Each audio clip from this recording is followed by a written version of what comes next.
আসসালামু আলাইকুম। আপনারা সবাই অবগত আছেন যে আগামীকাল 9 সেপ্টেম্বর ডাকসু নির্বাচন। ডাকসু নির্বাচন ঘিরে বাংলাদেশ জাতীয়তাবাদী দল ছাত্রদল প্যানেলে যারা প্রার্থী হয়েছেন এবং আছেন, আজকে তাদের যে আইডিগুলো আছে, ফেসবুক আইডিগুলো,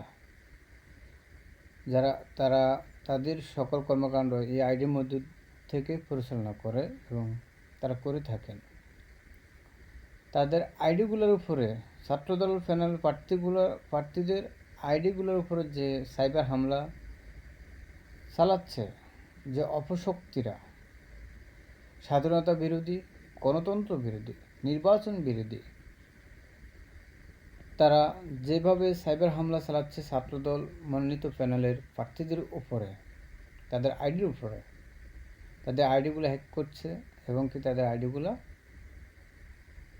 লক করে দিচ্ছে হামলা চালিয়ে।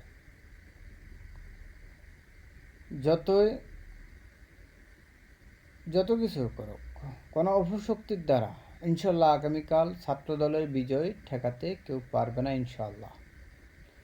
কারণ বাংলাদেশের মানুষ বা সচেতন শিক্ষার্থীরা, আমাদের ছাত্রছাত্রী ভাইয়েরা কখনো অপশক্তির কাছে মাথা নত করবে না এবং স্বাধীনতা বিরোধীদেরকে কখনো ভোট দেবে না ইনশাল্লাহ। তারা বিজয় করবে না, তারা করবে স্বাধীনতার পক্ষে এবং দেশের গণতন্ত্রের পক্ষে, মানবাধিকারের পক্ষে যারা কাজ করে তাদেরকে ইনশাল্লাহ তারা ভোট দিয়ে আগামীকাল জয়যুক্ত করবে ইনশাল্লাহ। আমরা সেটা আশা করি।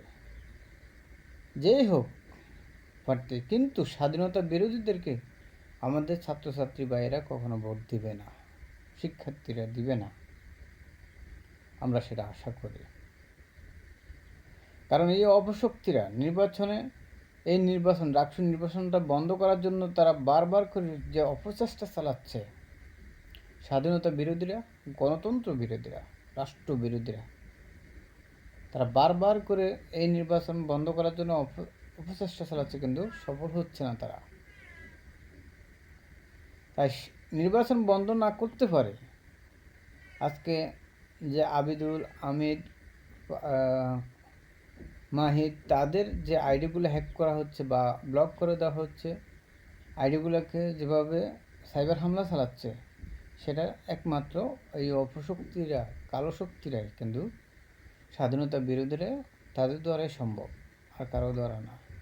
তো ইনশাল্লাহ আমি শেষ একটা কথা বলে আমার ছাত্রছাত্রী ভাই এবং শিক্ষার্থীদের প্রতি আমি অনুরোধ করতে চাই, আগামীকাল আপনারা সবাই সকাল সকাল স্বতঃস্ফূর্তভাবে আপনাদের মূল্যবান ভোটটুকু আপনারা দিবেন, আপনাদের পছন্দের প্রার্থীকে ইনশাল্লাহ আপনারা বিজয় করবেন এবং ওই অপশক্তিরা